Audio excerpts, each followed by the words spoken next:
За эдийн засгийн байнгын дарга эрхэм гишүүдээ эрчим хүч 4 төсөл буюу мандал говь 10 хэр чиглэлийн 220 кВт-ийн 2 хэлэхэд 287 км урт цахилгаан дамжуулах агаарын шугам дэд станцыг өргөтгөх төсөл нь шин сэргэлтийн бодлого Монгол Улсын засгийн газрын 2024-28 оны үйл ажиллагааны хөтөлбөрт туссан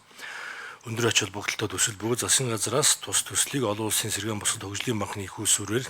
санхүүжүүлэхээр зээлийн хэлцээрийг хийгээд байна. За энэ төслийг олон улсын сэргээн босгод хөгжлийн банкнаас олгох 78 сая ам долларын зээлийн хөрөнгөөр хэрэгжүүлэх бөгөөд зээлийн хугацаа 25 жил, үндсэн төлбөрөөс чөлөөлөгдөх хугацаа 5 жил бөгөөд баталгаад overnight санхүүжилтийн хүү софтвер дээр нэмэх 1.4% нэмэгдэлтэй хувьсах хүүтэй байна. За тус зээлийн хэлцээр нь олон улсын гэрээний тухай хуулийн дагуу Монгол Улсын их хурлаар заавал сойрхон батлагдах гэрээ бөгөөд өрийн удирдлагын тухай хуулийн 24-ийн 3 заасны дагуу зээлийн хөрөнгийг иргэн төлөгдөх нөхцөлтэйгээр цахилгаан дамжуулах үндэсний сүлжээ төрийн өвчт хувьцат компанид дамжуулан зээлдүүлэхээр төлөвлөсөн болно. За төслийн хүрээнд шинээр мандал 12 чиглэлийн 287 км урттай 220 кВт-ийн цахилгаан дамжуулах агаарын шугам болон